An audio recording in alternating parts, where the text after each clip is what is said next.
Salutations et bénédictions abondantes au nom de Jésus-Christ, qui est médiateur entre Dieu et les hommes.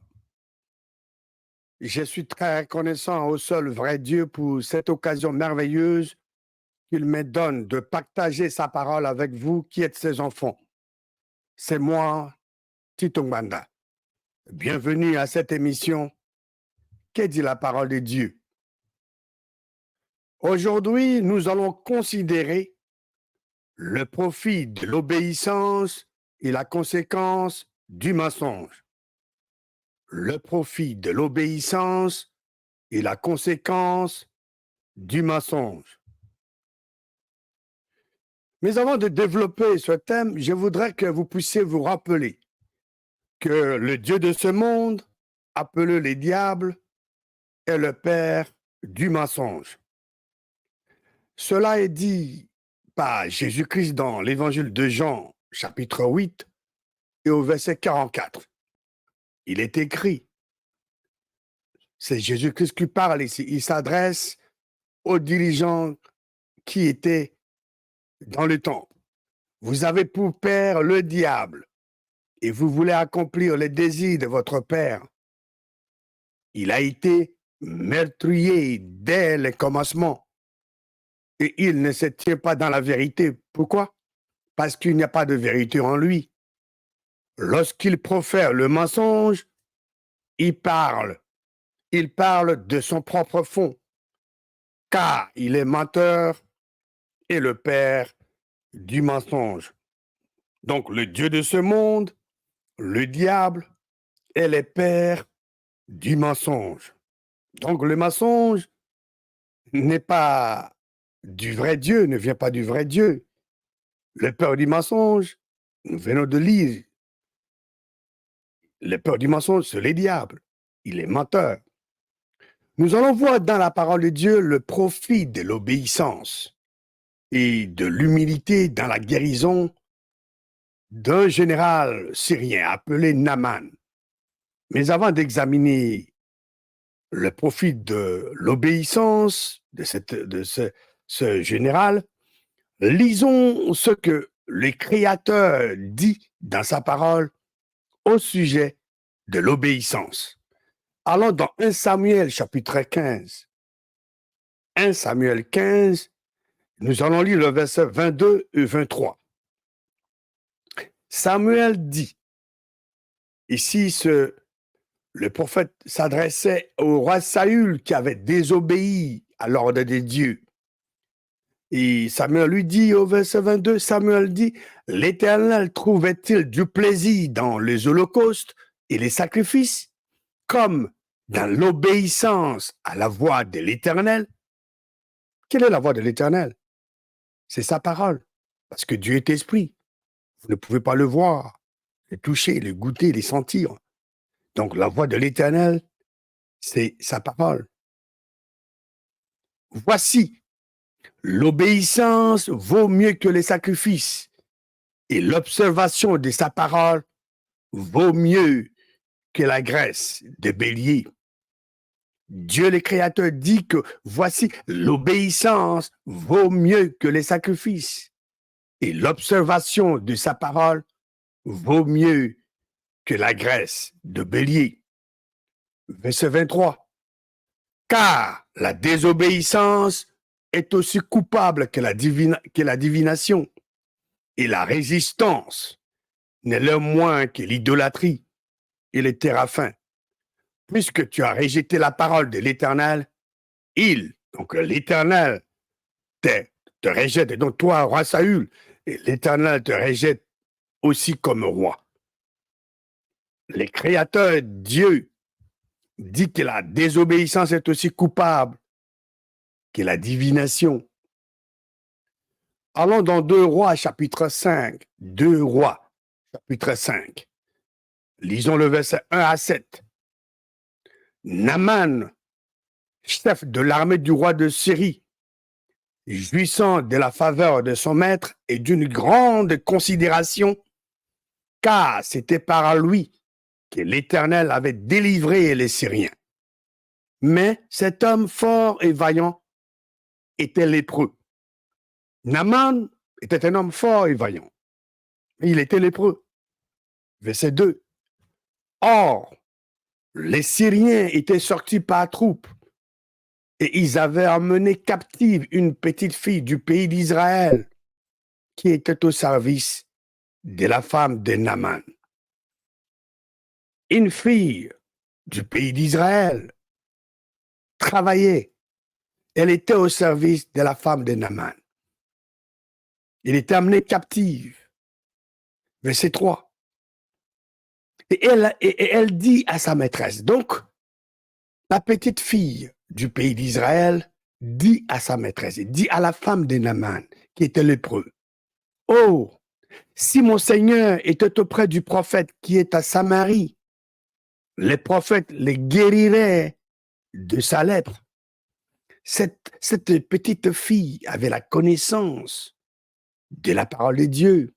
Elle savait que le prophète du vrai Dieu pouvait guérir la lèpre de l'époux de sa maîtresse. Naaman, donc bien sûr, la maîtresse, ayant appris cela, a fait le rapport à son mari. Alors, qu'est-ce que le mari fait, le général Naaman? Naaman alla dire à son maître, la jeune fille du pays d'Israël a parlé de telle et de telle manière. Verset 5. Et le roi de Syrie dit, va, rends-toi à Samarie, et j'enverrai une lettre au roi d'Israël. Naaman partit, prenant avec lui 10 talents d'argent, 6000 cycles d'or et 10 vêtements de réchange. Verset 6.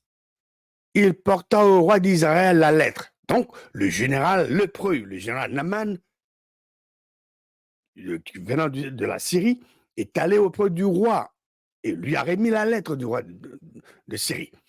Donc, il porta au roi d'Israël la lettre où il était dit, maintenant, quand cette lettre te sera parvenue, toi, le roi d'Israël, tu sauras que je t'envoie Naaman, mon serviteur, pour quel but? Afin que, c'est ça le but, afin que tu les guérisses de sa lèpre. Mais quelle est maintenant la réaction du roi d'Israël? Verset 7. Après avoir lu la lettre, le roi d'Israël déchira ses vêtements et dit, suis-je un Dieu pour faire mourir et pour faire vivre, qu'il s'adresse à moi afin que je guérisse un homme de sa lèpre? Sachez donc et comprenez qu'il cherche une occasion de dispute avec moi. Il est dit ici que le roi d'Israël déchira ses vêtements. C'est le chagrin. Et cette nouvelle est parvenue aux oreilles d'Élisée les prophètes. 2 Rois 5, lisons maintenant le verset 8. Lorsqu'Élisée, homme de Dieu, le vrai homme de Dieu, pas comme les hommes de Dieu d'aujourd'hui qui sont derrière l'argent, derrière les histoires qui n'ont aucune valeur. Non, le vrai homme de Dieu, après que le roi d'Israël avait déchiré ses vêtements, il envoya dire au roi, pourquoi as-tu déchiré tes vêtements? Laisse-le venir à moi, laisse Aman le lépreux, le général syrien, venir à moi, et il saura qu'il y a un prophète où? En Israël. Verset 9. Naaman, le général lépreux, le général syrien lépreux, vint avec ses chevaux et son char, et il s'arrêta à la porte de la maison d'Élisée. Vous voyez, Naaman avait amené la lettre chez le roi. Le roi a déchiré ses vêtements. L'homme de Dieu l'a appris. Il a demandé au roi de lui envoyer ce général. Il lui a envoyé. Le général Naaman arriva chez le prophète. Peut-être que Naaman s'attendait à ce que l'homme de Dieu sorte, lui rende des honneurs, et comme font le faux homme de Dieu aujourd'hui. Verset 10.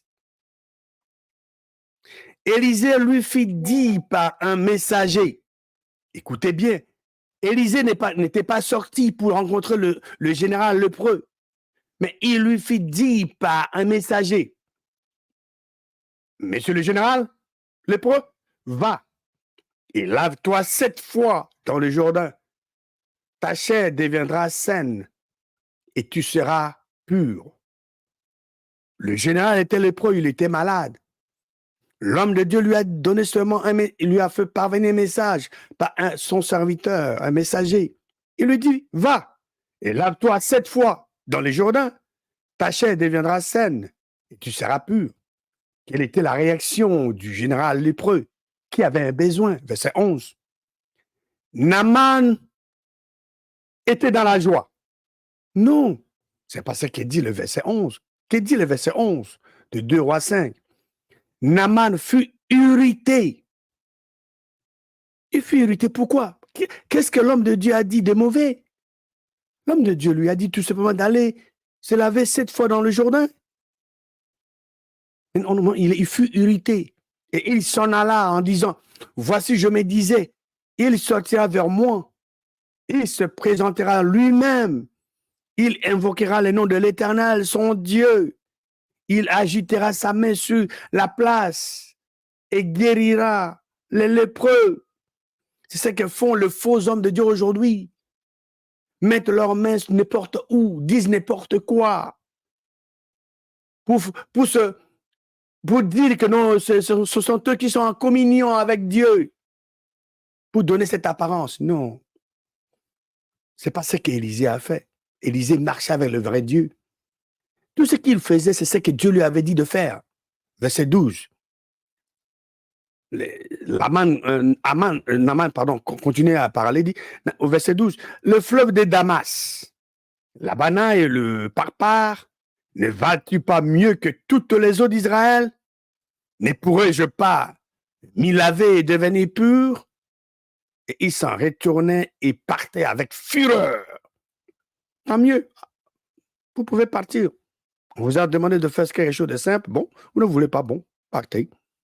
Heureusement qu'il avait eu, il avait de bons serviteurs, verset 13. Mais ses serviteurs s'approchèrent pour lui parler et lui dire, mon père, si les prophètes tu demandais quelque chose de difficile, ne l'aurais-tu pas fait? Combien plus dois-tu faire ce qu'il t'a dit? Lave-toi et tu seras pur. Ils ont raisonné avec le chef. Quels étaient les profits de l'obéissance de ce général? Parce que le général avait écouté la voix de ses serviteurs. Quel était le profit de l'obéissance de ce général Naaman dans ce récit? Ou quelle était la leçon de l'obéissance du général syrien appelé Naaman? Lisons 2 Rois 5, versets 14 à 16. Donc Naaman, le général lépreux, descendit alors et se plongea. Combien de fois? 7 fois, comme l'homme de Dieu l'avait dit, 7 fois dans le Jourdain, selon la parole de l'homme de Dieu. Et sa chair redevint comme la chair d'un jeune enfant, et il fut pur. C'est ça le profit de l'obéissance de ce général Naaman dans ce récit. Sa chair redevint comme la chair d'un jeune enfant, et il fut pur.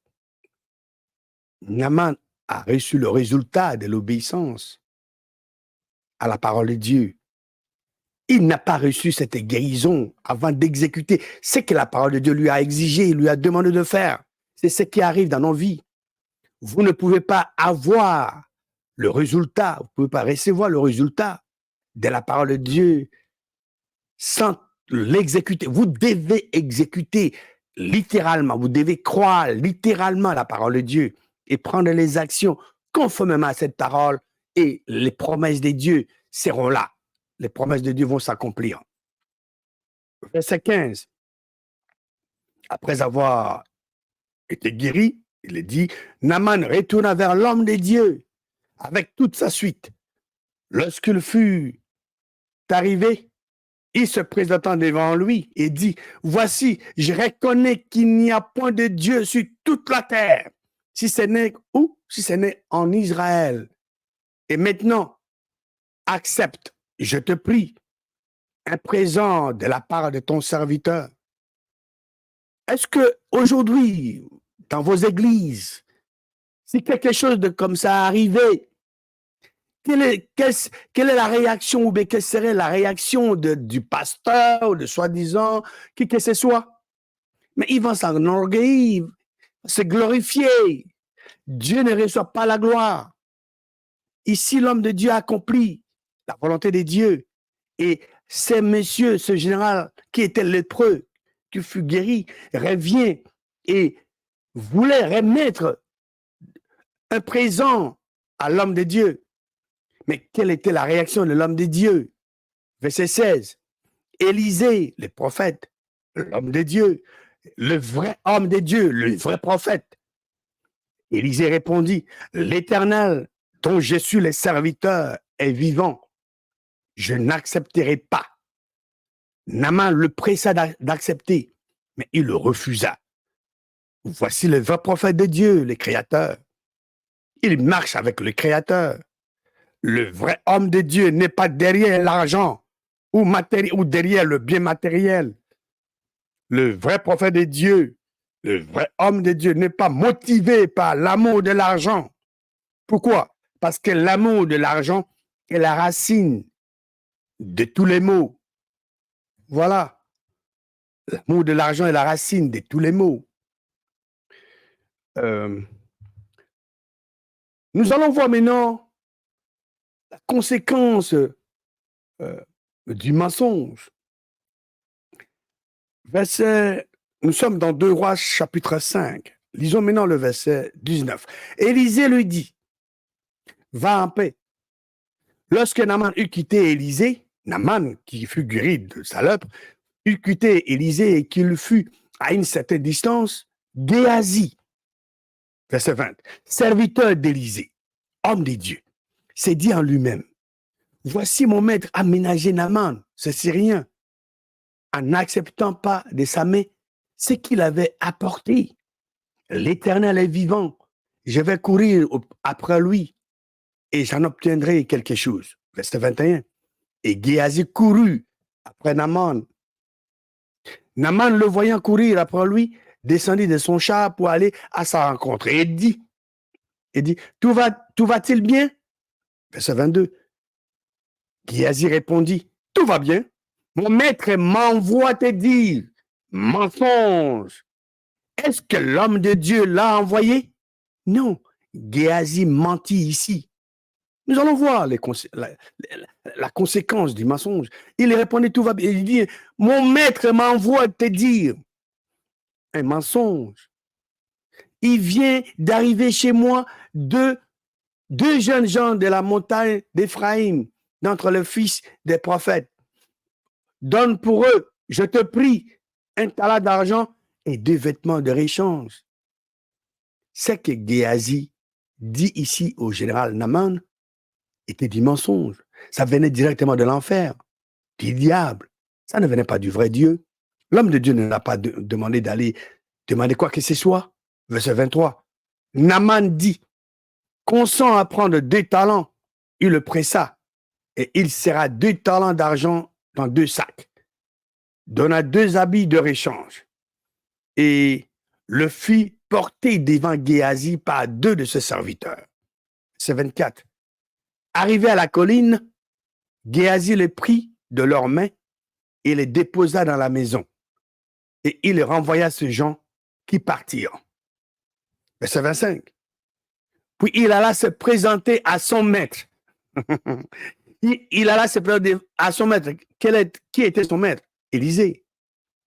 Élisée lui dit, d'où viens-tu, Géasi? Ça, c'est l'homme de Dieu qui pose la question. Il répondit, ton serviteur n'est allé ni d'un côté, ni d'un autre. Encore du mensonge. Il ment à l'homme de Dieu, au lieu de dire la vérité. Verset 26.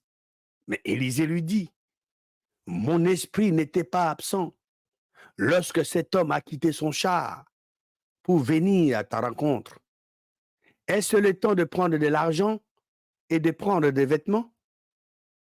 puis des oliviers, de vignes, de brebis, de bœufs, des serviteurs et des servantes.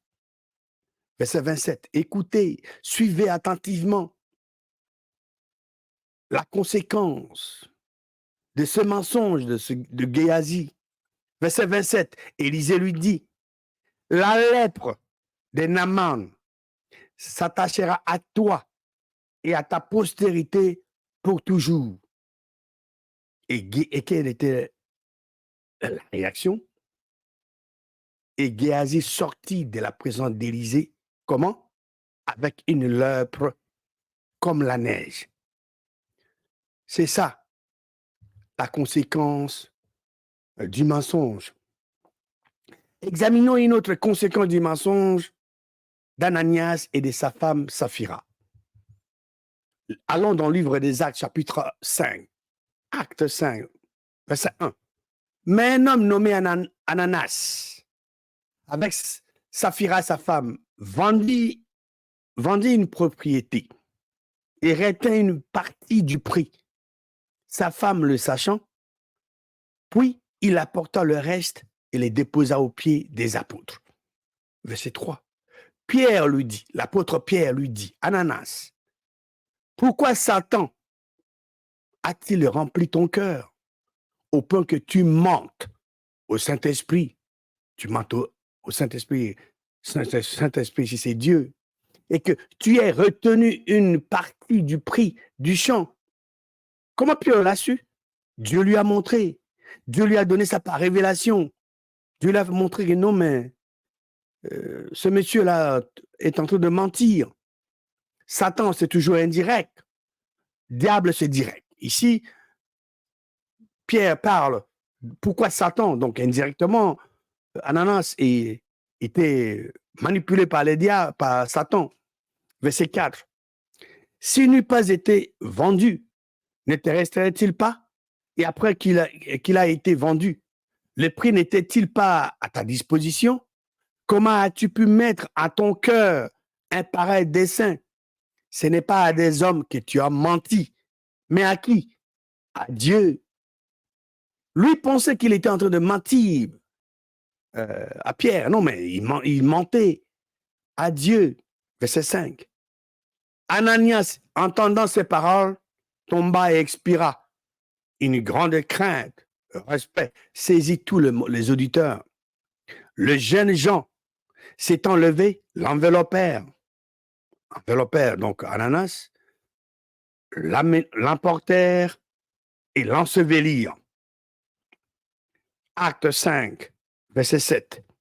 Environ 3 heures plus tard, sa femme entra, la femme d'Ananas, Saphira, entra sans savoir ce qui était arrivé. Verset 8, Pierre lui adressa la parole. Dis-moi, Saphira, est-ce à un tel prix que vous avez vendu le champ? Oui, répondit-elle, c'est à ce prix-là. Verset 9, alors Pierre lui dit, comment vous êtes-vous accordés pour tenter l'Esprit du Seigneur? Voici, ceux qui ont enseveli ton mari sont à la porte et ils t'emporteront. Verset 10, au même instant, elle tomba aux pieds de l'apôtre et expira. Les jeunes gens, étant entrés, la trouvèrent morte. Ils l'emportèrent et l'ensevelirent auprès de son mari. Une grande crainte s'empara de toute l'assemblée et de tous ceux qui apprirent ces choses. Qu'est-ce qu'une personne maintenant doit faire pour renouveler, disons, qu'est-ce qu'une personne doit faire pour ne plus mentir? Cette personne doit renoncer au mensonge. Cette personne doit renouveler son intelligence, décidant de ne plus mentir. C'est ce que dit la parole de Dieu dans le livre des Éphésiens, chapitre 4, au verset 25. C'est pourquoi renoncer au mensonge. Il n'est pas dit prier pour que vous ne puissiez plus mentir. Non. Si vous avez l'habitude de mentir, la parole de Dieu dit, c'est pourquoi renoncer au mensonge. Vous devez décider de ne plus mentir.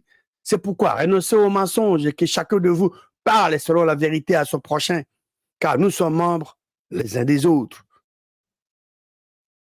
verset 29 et verset 29 et 30 d'Éphésiens 4. Qu'il ne sorte de votre bouche aucune parole mauvaise, mais s'il y a lieu, quelques bonnes paroles qui servent à l'édification et communiquent une grâce à ceux qui l'entendent.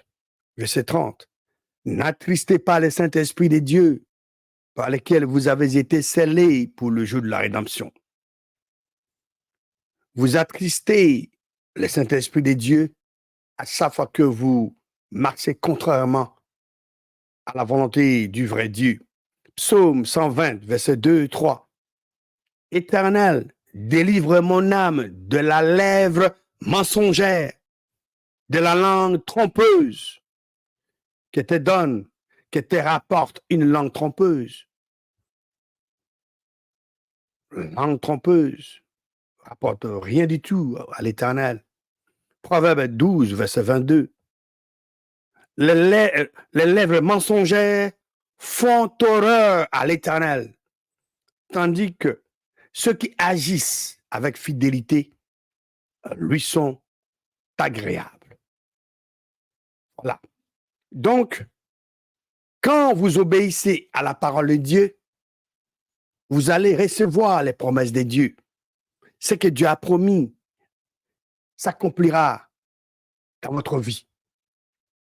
Et renoncez aux mensonges, parce qu'il y a toujours la conséquence à cela. Celui qui obéit, la conséquence, c'est la bénédiction. Celui qui ment, nous avons vu les deux conséquences. D'abord, les Géasi, les serviteurs de l'homme de Dieu, qui a reçu, qui a été victime, donc il a reçu la lèpre qui était sur Naaman, était collée à sa peau. Et nous avons vu Ananas et Saphira qui ont menti à Dieu. Et la conséquence était néfaste. Pour nous, nous devons tirer des leçons. Nous devons nous engager à obéir à Dieu, à faire sa parole, sa volonté, pour que nous puissions recevoir les bénédictions qu'il a promises dans sa parole. Que Dieu, le Créateur, vous bénisse abondamment au nom puissant et victorieux de Jésus-Christ.